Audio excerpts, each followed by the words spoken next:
Faut-il maintenir une grande distance entre le père spirituel et l'enfant spirituel? Je dirais oui. Parce que si tu te rapproches trop de ton père, tu rentreras dans sa douche. Tu comprends?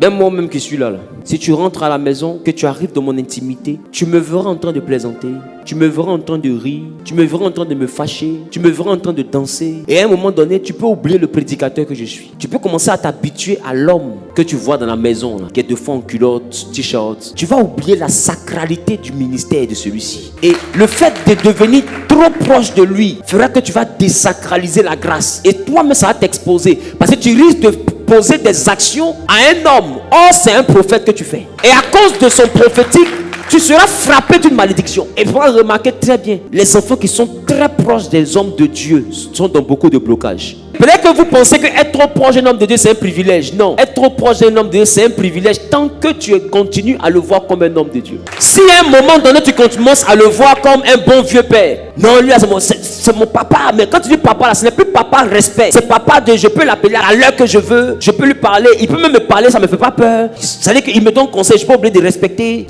À la limite, je m'en fous, mais c'est mon papa. Ça devient mon papa de forme. Quand tu commences à avoir cette mentalité-là, tout ce qu'il fait comme prière ne marchera pas. Et cette mentalité va te fermer les portes.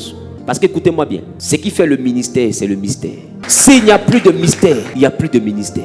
C'est pourquoi il ne faut pas accepter de voir la nudité de ton père.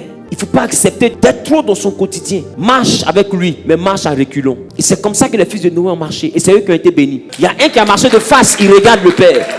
Lui, il a été maudit. Mais ceux qui ont marché avec le père, mais à reculons, ça dit qu'il faut marcher avec des réserves. Il faut marcher en n'envoyant pas tes yeux à fouiller dans sa vie. Quand les gens viennent te dire, mamie, l'autophonie, ça ne me concerne pas.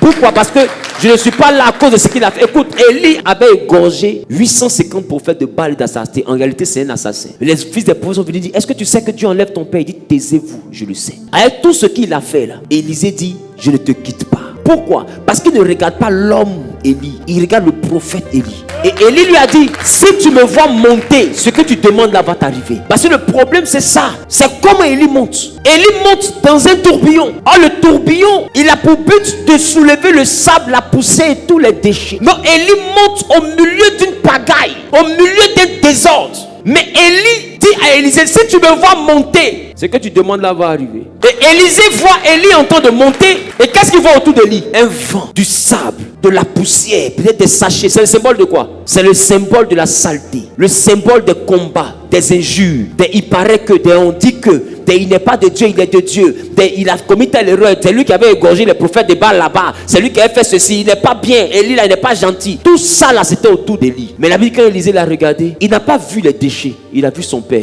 Il dit, mon père. Est-ce que tu es capable de voir ton père dans l'humain? Il y avait le tourbillon, il y avait le vent, il y avait la poussière. Mais Élisée n'a pas vu les déchets. Il a vu son père. Parce que beaucoup ils sont avec un homme de Dieu, mais quand le tourbillon environne l'homme de Dieu, il ne voit plus le père. Il voit les déchets. Et à cause des déchets, ils disent, ce n'est plus mon père. Est-ce que tu es capable de regarder ce qui est autour de lui? Parce que laisse-moi te dire, pour pouvoir monter, il y aurait un tourbillon. C'est pourquoi vous avez remarqué, les hommes de Dieu commencent. Mais majoritairement, ceux qui ont commencé, ce n'est pas eux tous, ils restent. Pourquoi? Parce que tout le monde ne peut pas supporter le tourbillon de l'ascension. Parce que chaque ascension vient avec une épreuve. Cette épreuve-là, si tu regardes l'épreuve, que tu ne vois pas ton père, au milieu de l'épreuve, tu quittes le père. Mais je pense qu'on aura l'occasion de bien développer ça dans un autre thème.